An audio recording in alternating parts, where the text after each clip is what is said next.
What is going on, everybody? So today we are going to be talking about 6 different things that I really truly believe that you need to know before you join the Army Reserves.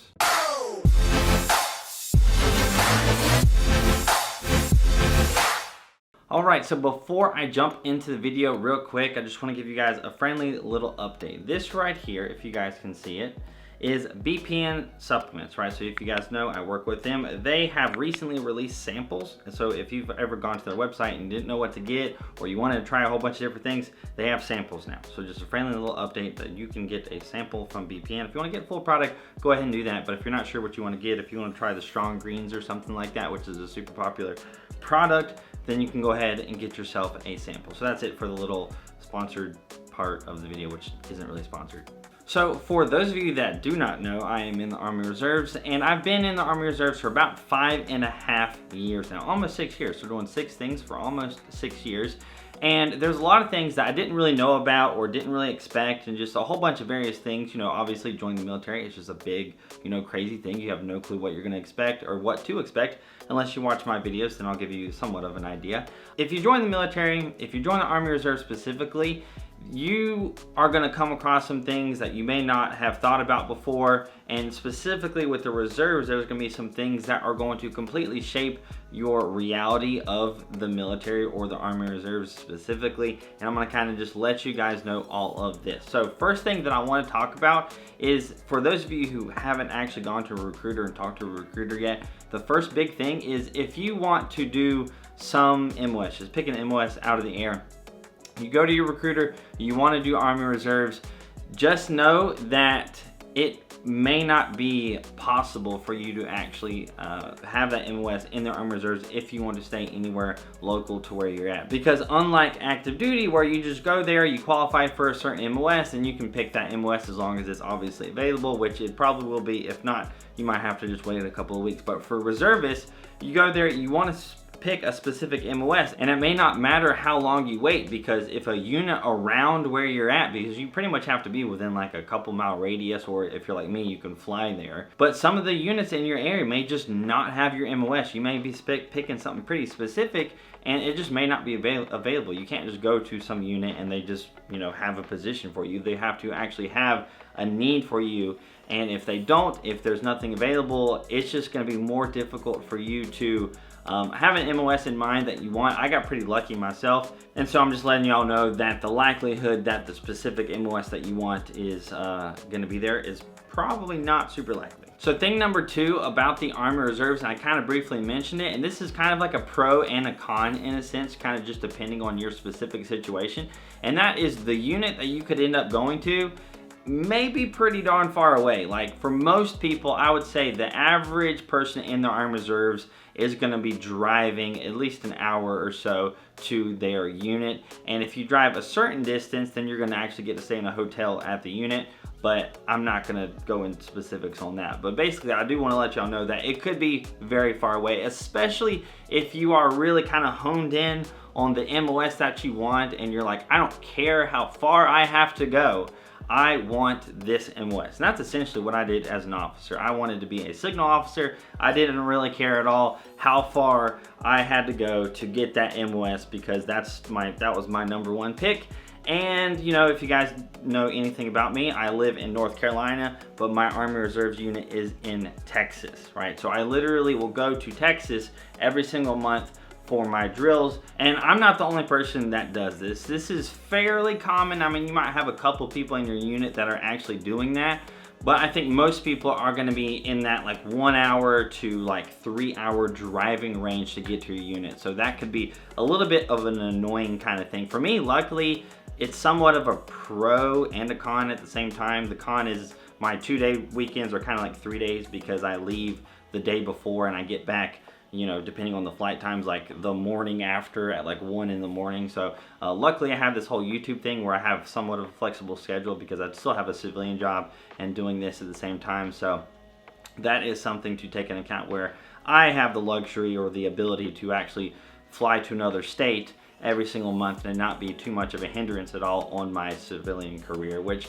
for most people, that's going to be a problem. The 3-hour drive that you have isn't really going to affect your job all too much, but it is just gonna be annoying. A little sub point 2A here, kind of piggybacks off of what I kind of just mentioned, which I have the freedom to actually travel and it not be too big of an issue to go to my drills, but I have experience where I've seen a lot of people in my units where it could be a little bit of a struggle if there's like a 3-day drill weekend and they have to miss a Friday. You know, you have to keep reminding your boss or something like that, or maybe it's like a really crazy time at work. Sometimes it can be a pain in the butt for them to actually get off that extra day, or maybe get back late in the morning because they got some crazy shifts and all that stuff. You can work that out. I do want to say you can work that out with your drill, but just know, depending on your career field, it could be annoying. Point number 3, and they're kind of seeming to be a little bit negative, but in a sense, it's really not that negative, I promise you guys. But point number 3 is that in the reserves, you don't actually get the full benefits that you get as active duty. And for some of you, that may be a shocker, because yes, you're still in the military, but you're not full-time in the military, okay? So if you're a reservist and you switch over to active duty, you get active duty benefits. If you're a reservist and you switch to AGR, or you get put on active status, then you're gonna get a lot of those active duty benefits. But things like the GI Bill, which is gonna be reduced for Army Reservists, things like your housing, right? So you're not gonna get housing every single month. I covered that in a previous video that I just did. And you know, your healthcare is going to be another thing that's different, which again, I covered that in a previous video, where in the reserves, you do have to at least pay something. It's not a whole lot of money. Again, I covered that, but you do have to pay something. Whereas if you are active duty, you don't have to pay anything at all. Another thing would be like your VA loan that you can get for a house. If you're active duty, you're pretty much going to get that right away. You could, you know, be in for a year or two or whatever, and you can go and try to get that VA loan because you are active duty. For reservists and National Guard, it is going to be 6 years. Yes, 6 years before you can actually get that VA loan, unless really you've been deployed. I think it's about 180 days of active status, not including your initial training, in which you can go ahead and get that VA loan. And then also in the reserve, something that you should know is with those deployments and things like that, if you have a long deployment, it doesn't really matter like the number of deployments, but if you have a long deployment, the longer that you're activated, that could bring back or give you some of those active duty benefits, like the GI Bill, for example. There's like this little thing where there's these different marks that you have to hit. So if you're deployed or activated for this period of time, you get this much GI Bill. If you're activated a little bit longer, you get a little bit more, and longer you get a little bit more money, and longer you get a little bit more money, and so on, until you actually get the full benefit of the GI Bill, which is probably not gonna happen for most of you watching this, but it still could happen. But it's a little bit more likely for you to get activated, you know, for 6 months or so, and you get a little bit of a bump to your GI Bill. So point number 4, kind of continuing on the money trend, and that is your drill pay. A lot of people have no clue how much you get paid for your drills, because you look online, you see all these things, and you see what it is to get paid active duty, but you don't know how much it is whenever you go to a drill for 2 days, how much it is that you get paid, right? Now, I will say, if you are lower enlisted, like E1, 2, or 3, your drill pay is not gonna be much at all. It's gonna be like $120, $180 or so after taxes. Now, once you start to rank up and progress, or if you become an officer, then that drill pay is actually gonna be something that is gonna really have an effect on like your bills, your month-to-month expenses and things like that, and it can like cover your car payment easily and your car insurance. So it's like you could say, hey, my Army Reserve drill, it pays for my car payment and car insurance. That's kind of just cleared off the table there. But if you're lower enlisted, like I said, it's not that much money for your drill weekends. But I will also say that because it's just 2 days, and even if you're lower enlisted and after taxes you're getting 180 bucks, that's really not that bad if you think about it, especially whenever you go to your drills and you realize, well, crap, some of these weekends we don't really do that much, so I'm getting paid roughly $200 to do nothing. So it's not too bad of a gig, in my opinion, especially, again, when you go officer, it's much more substantial, right? So it's actually a good, you know, chunk of money. Whenever you become an officer, you go to drills, you get paid a couple $100 a day. So it's kind of crazy.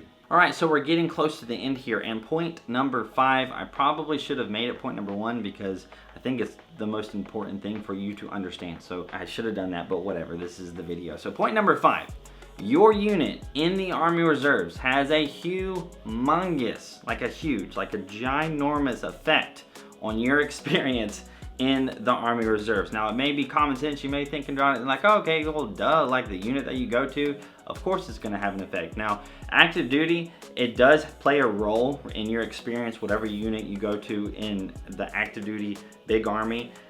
It's gonna have a role in your experience. You know, the people there, the camaraderie, the culture at that specific unit is gonna have a big effect. But with the Army Reserves, and I would assume the National Guard, although I'm not in the National Guard, it's gonna be even more so because, you know, sadly, and I've heard about it a lot, I've somewhat experienced it in my career, some units in the Army Reserves don't have that much motivation. They don't have that much hua.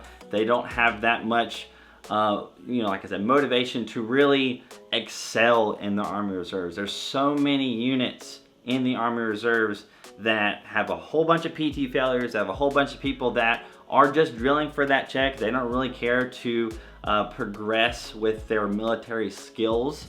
They don't really care to really just do their best at times. So if you find yourself in one of those units, I want you to recognize that.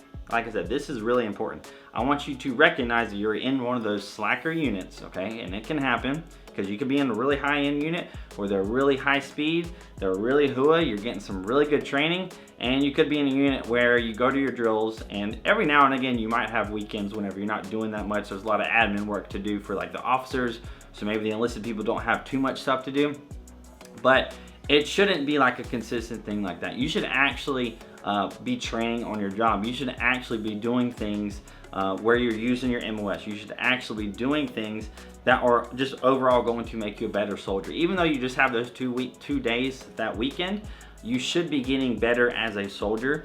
So if you do find yourself in one of those units that's just kind of lacking some motivation, then the positive thing for the Army Reserves is you can switch your unit pretty darn easily, okay? So this isn't something that you can do on the active duty side. This is definitely a pro for the Army Reserves, is if you go to a unit and you like, man, this unit is very slow speed, they don't really do that much, I don't really have that much to do with this unit, I want to do something where I can have a bigger effect, where I can contribute more, where I can do my MOS more. In the Army Reserves, you can transfer units a heck of a lot easier. Now, you're not going to be bouncing around from unit to unit every single month, but you can actually switch units. It may take you a couple months to get the whole transfer process and everything done, but do know, you find yourself in a crappy unit, you can switch units if you want to. That opportunity is always there. You may have to travel a different distance or so, but just, you know, take that into consideration, because you do not want to really just get stuck in one of these units. Like, honestly, I don't know why this is a criticism on the Army Reserves in general. Like, some units are just like, you know, crappy. All right, so point number 6, the last and final point, and that is something that you may be thinking about a lot if you are considering going to the Army Reserves, and you're like, okay, here's my drill dates. It's 2 days a month, 2 weeks a year. That's like what you gotta do every single month. You have to do this every single month. It's like this weekend. So point number 6 is just know it's malleable somewhat, okay? So if you do happen to have a job where like you can't be there on the weekends, you can kind of work around that. The Army Reserves has got a lot of crazy drill schedules. There's units in the Army Reserves that drill once a year, but they do like a whole month block, right? So they have their annual training and all the drill days all at the same time, 1 month out of the year. They have other units in their Army Reserves, and again, I assume the National Guard, but it's like 2 weeks. You have 2 weeks and 2 weeks. So every 6 months, you have like a whole 2-week battle assembly or annual training or whatever you want to call it.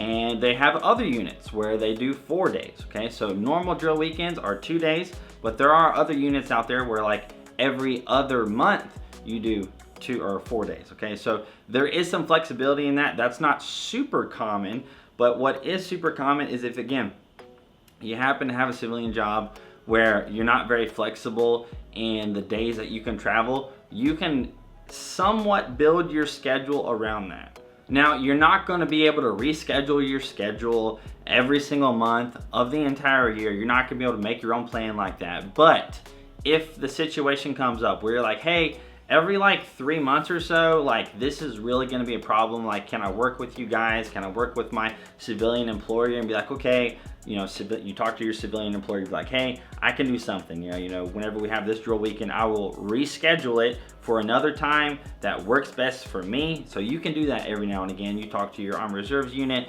you RST, you reschedule training. If that gets approved, then you're good to go, and you can drill with them, or you can drill with an entirely different unit if you want to. So if your unit is 3 hours away, but hey, there's some kind of time crunch thing kind of going on that weekend, but you can't do it, you could technically reschedule training and drill with a unit that is closer to home. Now again, you're not gonna be able to do that every single drill, or you're not gonna reschedule your training every drill. That's just not gonna happen, because there are gonna be some critical days, some critical trainings, some field training exercises, some days whenever, or drills whenever you go to the shooting range.